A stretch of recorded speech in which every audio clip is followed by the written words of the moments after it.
ഗതാഗത നിയമലംഘനങ്ങൾ നടത്തി പിഴ അടയ്ക്കാതെ നടക്കുന്നവർക്ക് ഇനി വലിയ തിരിച്ചടി. പിഴ അടയ്ക്കുന്നതുവരെ വാഹനവുമായി ബന്ധപ്പെട്ട പ്രധാന സേവനങ്ങൾ തടയാൻ കേന്ദ്ര സർക്കാർ ഒരുങ്ങുകയാണ്.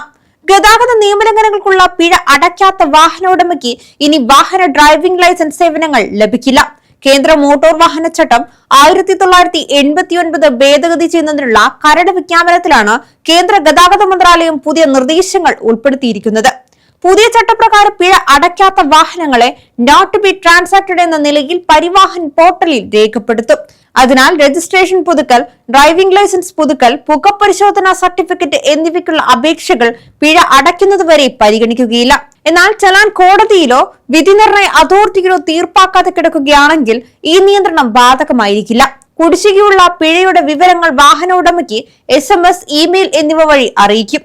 കൂടാതെ ഗതാഗത നിയമലംഘനങ്ങളിലെ ഇലക്ട്രോണിക് വിധി നിർണയം സമയബന്ധിതമായി പൂർത്തിയാക്കണമെന്നും അനാവശ്യമായി വൈകിപ്പിക്കുന്ന ഉദ്യോഗസ്ഥർക്കെതിരെ നടപടിയും പിഴയും ശുപാർശ ചെയ്യുന്നുണ്ട്. പുതിയ ചട്ടം പ്രാബല്യത്തിൽ വന്നാൽ 6 മാസത്തിനകം എല്ലാ സംസ്ഥാനങ്ങളിലും ഗതാഗത പിഴകൾ വേഗത്തിൽ തീർപ്പാക്കാനുള്ള പ്രത്യേക സംവിധാനം ഒരുക്കണമെന്നും കരട് വിജ്ഞാപനത്തിൽ വ്യക്തമാക്കുന്നുണ്ട്.